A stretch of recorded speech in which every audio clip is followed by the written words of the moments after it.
guys have saved our lives. We've been in water all day since actually last night, and we didn't think help was coming until you guys came, and I thank you so much, because I've got not just myself and my husband, but I've got Hummer and Taser as well.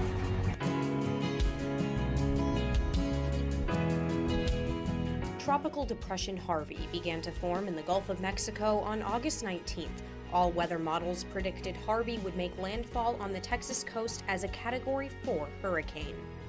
On August 25th, Harvey made landfall as a Category 4 and would be considered the largest natural disaster to hit the state of Texas in more than 100 years. Rockport, Port Aransas, and Corpus Christi were hit hard by winds reaching speeds of 100+ miles per hour. Kind of hard to talk right now. Look at all this rain and right now. The hurricane also dropped more than 51 inches of rain on southeast Texas. The damage and devastation across the Texas coast cost thousands their homes and took the lives of more than 75 people. Houston, Port Arthur, Beaumont, and other southeast Texas areas were hit hardest with floodwaters. On August 21st, the Texas Military Department activated 3,000 guardsmen in anticipation of the damage and flooding that would be caused. When this first started, our primary mission was search and rescue. Tremendous amount of assets coming into the theater to do search and rescue. First thing we're going to do is save lives.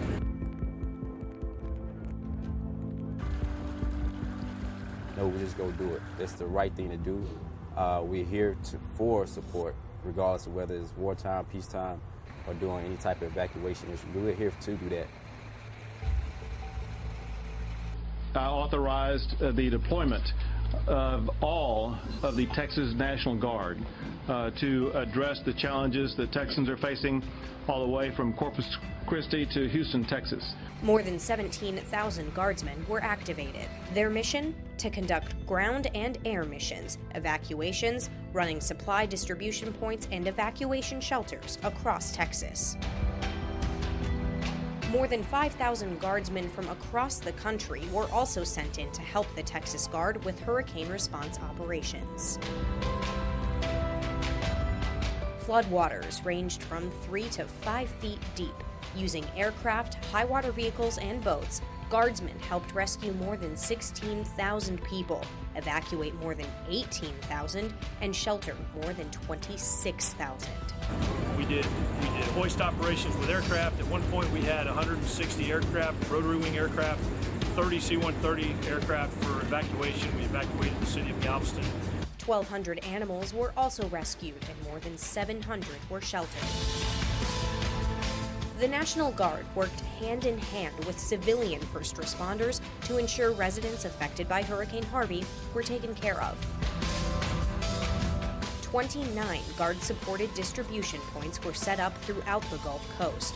Guardsmen distributed 214,000 cases of clean drinking water, 215,000 bags of ice, 129 cases of food, and other essential supplies to more than 100,000 Texas families. We either provide them evacuation capability, additional resources because they don't have water or food. We have pods giving them water, food, ice, just to sustain them until the utilities and the infrastructure can come back. Even stranded livestock received aid. Food was airlifted in to animals that couldn't be evacuated. By the middle of September, Texas showed the world how cooperation between guardsmen from different states, first responders, and civilians face adversity. We have not denied a single request for support on the ground or a single request for support from the air. So yes, I'd say it's been a very successful operation. Texas now stands as a shining example of how people can overcome their differences and help out their fellow Texans. You guys saved our lives, and thank you so much.